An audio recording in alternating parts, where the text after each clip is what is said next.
Welcome to the Lawyer Life podcast, where the personal, professional, and political intersect. Each week, we discuss a topic to help ourselves and other lawyers navigate our days with a little less stress and, ideally, a lot more fulfillment.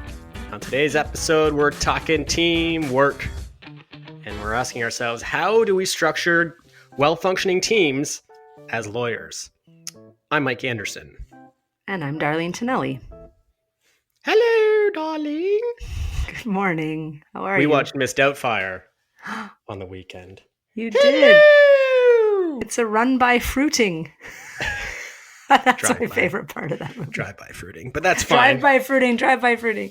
Okay, Yeah. Come on. I pulled that out of the archives. I have not thought of I know. Mrs. Doubtfire. You had no idea there was a Miss Doubtfire reference coming. No idea. I don't think anybody could predict that nowadays. Really? No. But yeah, good movie. That's one worth getting out of the archives. Is that on Netflix? I don't know. It was. I don't know how my wife found it. I think it was on cable.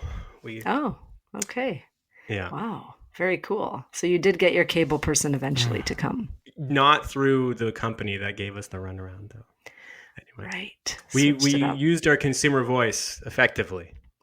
Good. For those of you that listened months and months ago when I was complaining about the was local a gripe. cable provider, which is always entertaining fodder for people, for you, the listener, who want to hear about my cable issues. I'm glad they've been resolved. That's all. I'm bucking the trend for millennials, though. What's the opposite of cutting? Cord inputted? Corded. I don't know. Recorded. Yeah. Anyway. Plugged in? We plugged it in. Yes. Yeah, that's nice. a good way of putting it. How are you? Any news? What's going on the Darlene front? Just a good week. Really good week. Happy to be on this podcast. Lots of exciting stuff happening on Twitter this week in the world of lawyers, I thought. It was just an interesting week to follow politics, law, all that stuff. So we've chosen as this week's topic teamwork, but there were really tons of things we could have chosen to talk about this week, I thought. Yeah. Speaking of teamwork, so as we talk about often, I play on this hockey team on Tuesdays. And on Tuesday night, we not willingly, but wound up in a fairly physical game against our opponents. I'm a bit tender. I think I might have fractured a rib. What? I know. Can we just pause for a moment? This is recreational hockey, yes? You've had tripping. It's like Awful. Yeah. You're in an episode of that movie. Gosh, as a Canadian, it's wrong that I don't know this. What's the name of that movie about hockey? Oh my God. Slapstick. No. Shot. Slap shot. With a hand brother. Yeah, you're supposed to be lawyering and coming up with good thoughts for podcasts. You're getting slashed in the ribs. Yeah, we're playing in the gritty streets of Hamilton. Right. So and we're all a bunch of, mostly they're musicians and artists. So we're a bit on the outside. So anyway, interesting that the team had different approaches to dealing with this. I was a bit in the middle. Some people were very much trying to avoid the altercation. Some were embracing it. And then after the game, we literally an hour debriefed everybody's approach to try to figure out what the best way to deal with this sort of issue was. Oh my God. Some parts of your life need to not be stressful, right? Well, this was well-spirited. It was fun? Yeah. Okay. It was basically led by two very close friends.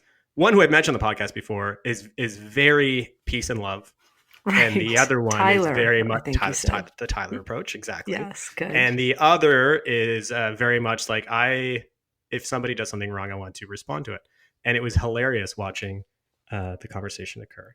Anyway, it was great. Open communication, people debriefing things, and that's a good thing for teams to do.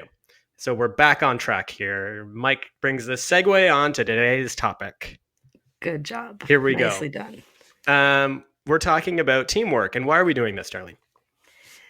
There has just been a lot of focus for us lately as we're building out our own team at Inter Alia, obviously, but also just I'm interested in the topic. When we look at law firms, we look at lawyers, we look at the individual lawyer. That's a big focus for us. But I'm starting to think, and I think we've noticed in reading some of the articles about this, that we share different viewpoints that might both be useful to people on this. It's almost impossible in the world of law to only talk about single lawyers. You talk about your own personality, but then we all kind of do work as a team. It's pretty hard to work just totally solo in the world of law. Right. So we're trying to figure out how do we better engage as teams? How do we build trust as teams? Do law firms build good team culture? That kind of thing. And we mentioned a few episodes ago, but you have the great example of, should lawyers learn from rock stars, basically, and what lessons can we draw on the way that long lasting successful musical acts structure themselves when it comes to being a team. Yeah, so I had referenced an article from the Economist's sister publication, I guess, called 1843 is the magazine. I think it's called The Rocker's Guide to Management. And they look at 4 different rock star styles of running their bands. And I think it's just relevant. We always try to look outside the world of law on this podcast to just derive learnings from elsewhere.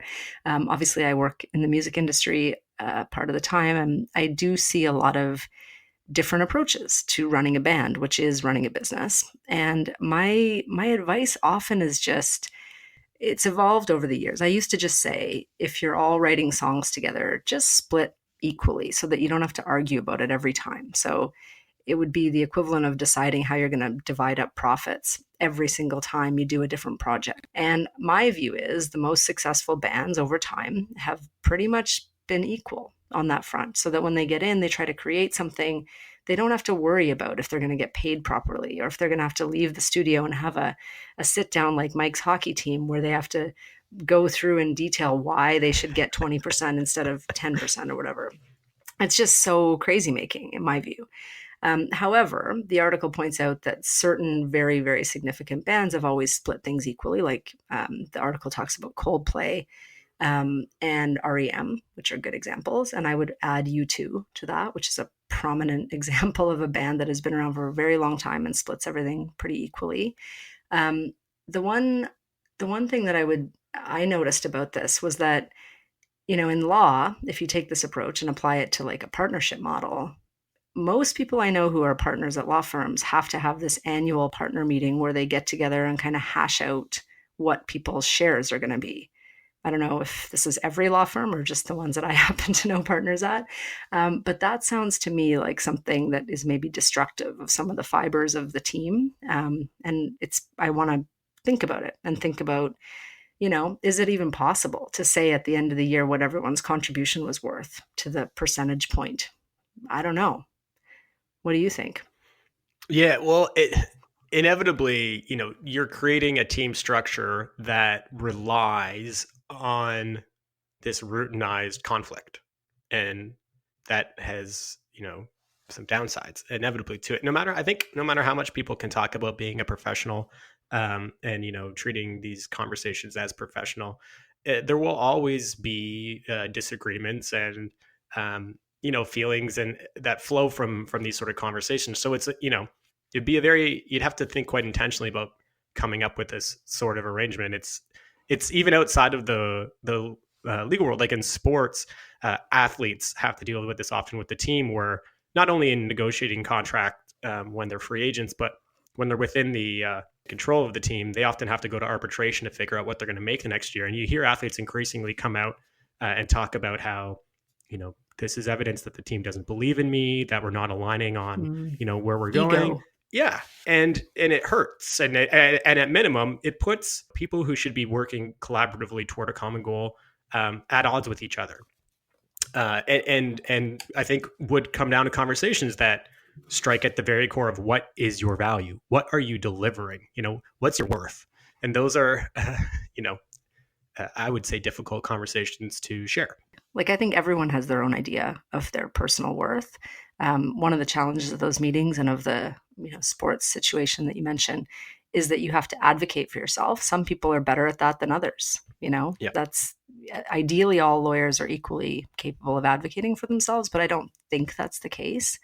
And then the metric that you're valued by sometimes is a little fluid in our profession, and I don't know. Looking at my own team, I think everyone brings something different, and I think we're greater than the sum of our parts. But I don't know that I could sit down and, in a year, so for the last 12 months, value specifically people's contributions because the billable hour is not the whole story. My whole kind of looking at other models is just to say, how do other people do it? Is there a better way? There must be a better way. I mean, the example in that article that I thought was most interesting, and maybe because I'm a very long-standing REM fan, but they're a band that was, pretty successful at sticking together for a very, very long time, and they split royalties equally. And then, they point out in the article that the drummer actually wrote what turned out to be one of their biggest hits. He says the biggest hit. I don't know, haven't confirmed it for myself, but Everybody Hurts, he says, was their biggest hit, written by the drummer. And that to me just kind of jumped out to say, how are we setting up the incentives too, right? So, how do you value creating the conditions in which someone does their best work, maybe not this year but the year after, right? Like he's going to write that song at some point because of the support that he receives as a member of the band, and the whole band saying like the drummer is just as important a member of this band as the lead singer. I don't know, I always find music analogies helpful. Bands are one of the everyone can relate. Everyone has followed their favorite band. Everyone knows a band that exploded in a blaze of glory thanks to massive egos, and fights about money, right? Or drugs, actually. It's another one. I don't know. That's for another podcast. Yeah, the drug podcast. I'm looking forward to that one. Figuring out the structure you want to embrace will inform your business reality, right? Like it might be that you're fine with conflict and turnover, to make sure that certain folks are consistently winning the day when it comes to revenue. Or you might want to build it so that it is more REM-esque or Coldplay-esque, where everybody, we acknowledge that we're all in this together. And despite the fact that one person might be more successful in whatever quarter, whatever year, we're all going to be collaborative and try to set the stakes in a way that allows for, open communication, creativity, leveraging each other's skills and abilities in individual ways without trying to fit people into a certain mold that really focuses on effectively just revenue. But they say, there is sometimes a person at the top who is just the leader. They take on the risk of the decisions, they take on the stress, they are more compensated as a result, and the rest of the team kind of is okay with that. And maybe it wouldn't even work to have a collaborative team that's equally compensated with that type of leader. So I think there's room for, it doesn't mean that any structure that's not split equally doesn't work, but it means that you kind of all on the team have to be a little bit just aware of where you're not the best. So I suppose what we're saying is, when taking a look at your team, if you're doing a true step back evaluation, consider the structure against the individuals and what their goals are within that team. And perhaps it might be worth considering a new structure, or at least acknowledging the impediments that the structure is causing certain individuals. And that might help foster greater fulfillment, happiness, more trust, so on. I think so. And I think also maybe you could speak a bit to the perspective of the associate. So that's kind of the partner perspective when you're looking at divvying up the, and I just from speaking to, I was referencing partners going through the partnership meeting. Do you have a take from sort of your contemporaries that are at firms or a little bit more removed from the decision-making process? Like, how do they feel about the team? Do they feel they're part of a team? Do they have tips on how they could, the teams could be built? I don't know. It's funny. I've seen through, friends and people that I've worked with who are, senior associates, junior associate class, even students. I'm wondering if the structure that exists in most partner-based law firms is less likely to align with the new generation of lawyer. Because I don't know if becoming a partner is as important to newer lawyers as it was 20 years ago or before that, against actually enjoying work and having the opportunity to fully engage in your personal life as well. And I've seen people make decisions when they, hit it literally like we're groomed and were on the precipice of partnership. And right when that was about to occur, walk away and look for something different. Because um, ultimately, I suppose, we're having these conversations on the podcast. I think people are having them more broadly, especially as, I think everybody starts to consider their obligations, both at work and at home, on a more equal basis. We would hope. The question is the money worth the loss of yourself a little bit? So I think in terms of structuring a team, that's something really important to consider, at least from the, from my perspective and the perspective of many people that I speak to fairly regularly that are still in the traditional firm model. That's the first thing I'd say. Does that make sense? Yeah, totally. And I think it's also a factor, like when you're asking how they're feeling about the model or why they make a decision like that. I do think there's an assumption that we're all talking about splitting money and that's how this is going to go. Mm-hmm. I think that's the operating assumption. And I think like when we set our goals, and this is a little bit of a spoiler for the blog series that I just started Look yesterday, out! Oh, you hear it here first. Breaking news. Oh my God. Compared to some of the other breaking news this week, this is like Oh very my low down gosh, I know. on the spectrum. Wow. So, what I'm looking at really is just, I don't, for example, know, this might sound shocking, but I don't know what my billable hours were last year. I don't know. I Yep. don't care. I truly do not Mm-hmm. care. I do care what my income was. I do care what my level of satisfaction in my life was. I do care, how much problematic stuff happened business model wise or interpersonally, or, where was my stress level and what could I do this year to change that? I mean, I look at all those kinds of things. But if somebody said to me, what was your billable hour target last year? I don't have one. And if they say, well, what did you bill as far as number of hours? I don't know. Mm-hmm. And at the end of the day, I think that that's sort of heretical in the world of law to not know, because how do you value it? But like you can value it. I just think it's a matter of sort of, I don't know, changing things up a bit. I don't know that ever it's going to be the same answer for everybody, but it seems odd to me that we have one way of valuing. Also, I think it's a little, when you're thinking about teams and stuff like that, I think it's a little demotivating to kind of look at a number on a piece of paper that's supposed to represent what your contribution is. I don't know. Yeah, it's, are you looking at a person as an individual, and are you looking to, develop their greatest strengths and ensure that they're the most happy and fulfilled in their work? Or do you look at the individual as an output machine that basically do this, reach this amount of output, and that's success for you? And I would prefer to work in the first model I mentioned, where actually I think that everybody would benefit more, instead of treating everybody effectively, by, you're in whatever call year, so your bills are at this rate, or in whatever department. That's not an individualized approach. And, across so many areas, science and others nowadays, we're realizing that making individual approaches yield far greater results overall.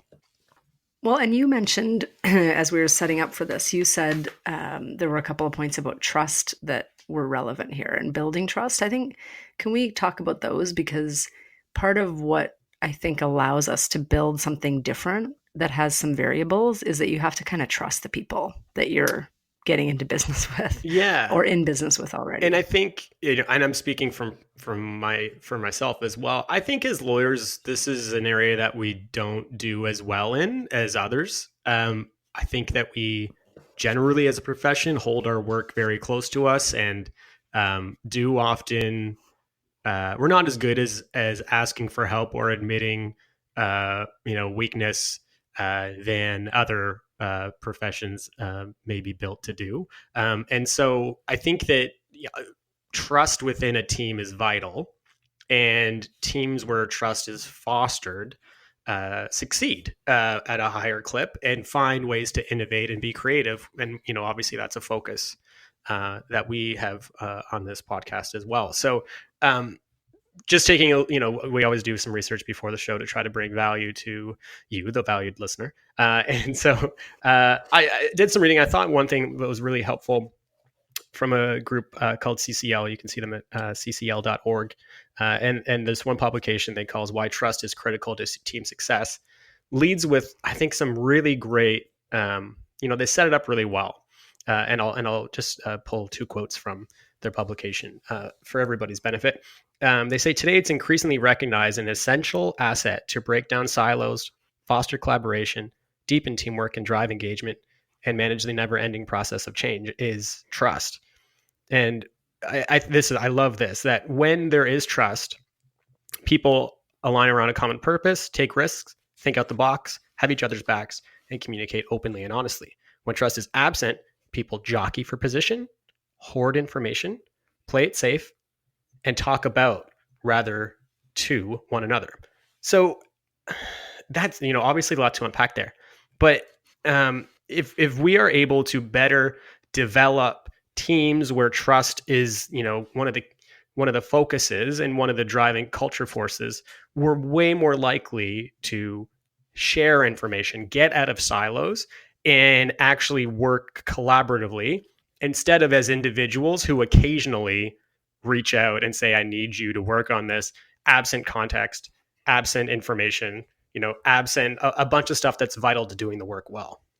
Well, and I think there's also this other layer that we've talked about before, but it's kind of the you're only as good as your last project kind of mentality within firms, whether that's true or it's a fear. I do think there's for sure at the associate level, there is this fear fostered. Mm-hmm. I don't know what exactly creates it, but I do think that most associates would say, we feel that if we make a mistake or if we do a poor job on a particular project, that will be the end for us, or, the knives will come out for us. Again, don't know how true that is. It's a feeling that people have. And I think in that feeling, if you feel that way, it's very hard to put yourself out there at all, Mm-hmm. but anything. And also it doesn't build trust, because if you always think that you're only as good as your last interaction with them, how can you trust them? Yeah. To do good things with your future? It's vital that, especially with newer calls, and if you do want to treat them or students or people learning in a new area, even if they are well into their career, to build a team that embraces that fact and makes it safe for them to communicate ideas and to take risks and to potentially fail. You're going to have somebody who learns quicker, who you can rely on faster, and you can then truly see the stuff they get and the stuff that they need coaching on, instead of being skeptical of effectively everything they work on. Or do they even need to be good at everything Sure. that they work on? Like, isn't there room for specializing? I mean, I think that if you've got an associate that's particularly strong in that area, why not put them faster into doing that more of their time, as opposed to the assumption being you got to do everything, you have to be really good at everything. It would be good if, instead of just saying like this associate, is struggling and they need coaching. Yes, that's one part of it. But then also, like, do we create the avenues for people to just be, even the business model to support them a little bit better, right? Like if someone really, for example, requires a lot of time to do a project, to feel good about it, that's not necessarily the end of the world. You just might want to adjust how you bill for that person's time, right? Like you just might want to say, we're going to go on a flat rate, spend the time you want. Or do you channel them into the type of work that leverages that skill and desire, right? Like some things do require perfect or near perfect work, right? There's the stakes are so high in certain places that you want that person on that file. Whereas you might find other folks who have, a good gut, a good sense of things, can move a bit quicker, and maybe that they're better suited on other files as well, right? So it's trusting their capabilities and understanding what their skills and abilities are, and then leveraging them, right? And taking that more individualized approach. Yeah. So what we're taking away from today is we need to learn from rock stars, potentially like Mick Jagger. Well, and from the drummers, and from because the drummer. in the article there are a couple stories of the drummers setting very clear boundaries around what their role is, and not getting walked all over, and not creating necessarily, well, there's sort of conflict. I mean, one of the stories is about a punch in the nose from the Rolling Stones drummer to Mick Jagger, so that would classify it It's as so funny. conflict. Conflict and Mick Jagger brings up this story that there's comedian John Mulaney, who's one of the hottest comedians on the docket right now. He tells a story when he wrote an SNL. And this has become something we say, me and my daughter say all the time. When they did the pitch meeting, when Mick Jagger was a host, they would like go through all their ideas, and Mick Jagger would listen. And if he didn't like it, he would go, "No, not funny." Whoa. Not funny. And Oh my yeah, gosh, how stressful for I those poor know. So he writers. obviously maybe could be a bit combative at times, but now me and my daughter say that all the time to each other, and it's become a family catchphrase. Mostly directed at me when I try to make bad jokes. Okay, so Right. maybe learn more from the drummer than Mick. But any passing thoughts before we take a break and go to our goods? No, let's go to goods. Okay, let's do it.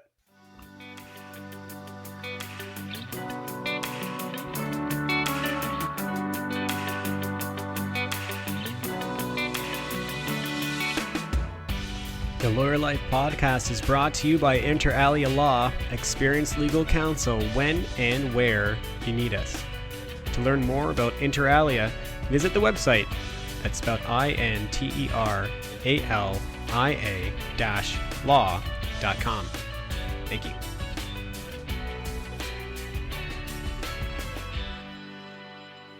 And we are back with our goods. Goods are things we want to promote and support. Darlene. So many goods. I think, just since it's a musical episode, one good is seeing my children graduate from Raffi to more adult music. They are really into rock these days. And in preparation for the episode this morning, we were listening to REM, the Out of Time album, and they really enjoyed it. And I thought that was pretty cool to see, very, at this point now, I guess 30 years old, that music, and they related to it. So Oh that my was cool. gosh, yeah. My good is a kind of a goody gripey. I know we don't do gripes anymore, but so Paul Wells, who's a well-known Canadian journalist and does a lot of national political stuff, has announced that he's leaving Twitter because he just can't deal with it anymore. And I empathize with him. But as well, so many good things have happened on Twitter, especially in the legal community in Ontario specifically lately.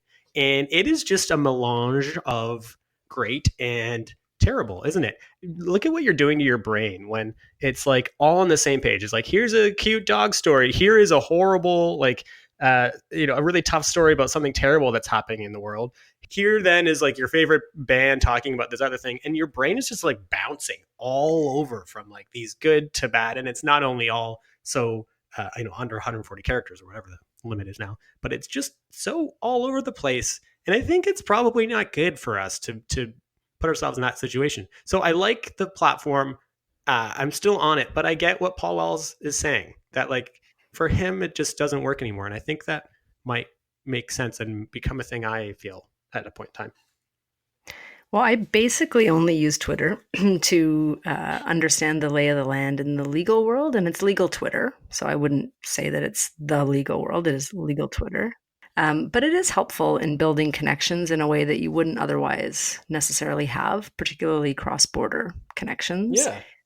It allows you to interact with people that you met at a conference in a sort of way that you can follow their thoughts in an ongoing, kind of daily, small way. I think I'm not on Twitter personally, and I don't use Twitter as my newsfeed. So maybe I totally agree with you for that, because I'm not really into snark, as we've talked about before. I don't know. Life's too short. But I do find that there's a lot of stuff for business use on Twitter that I find helpful. And it's nice to see the conversation sometimes, right? Like sometimes it's a one-way broadcast without a conversation. And Twitter does allow a conversation, although sometimes there are annoying ones. But I don't know. It doesn't get to me too much, I wouldn't say. Well, that's Facebook, perhaps a good approach to take. but I am just in the weeds on that thing. I need to start to minimalize, I suppose, my Twitter feed. That'll be an effort I make. I'll Marie Kondo my Twitter feed. We'll go that route. I like the idea of Marie Kondoing your Twitter. Okay. Well, lovely to chat as always. Got the wonderful and the lovely in. Yes. Did I say lovely? You did. I just did it. And I said wonderful for you earlier. So with it like a tick, I can't avoid it now. Anyway, nice to chat. We are who we are, Darlene. We're being our authentic selves. We are. It's fine. Okay. Have a great weekend. You too. Bye. That's it for this week's episode of LLP. Thanks to Inter Alia Law for presenting the podcast and to Nick Fowler for composing and performing our music. See our show notes for his website. Don't forget, we love feedback. Please comment in the review section or subscribe or like. We'd appreciate it greatly. That's it. Talk soon.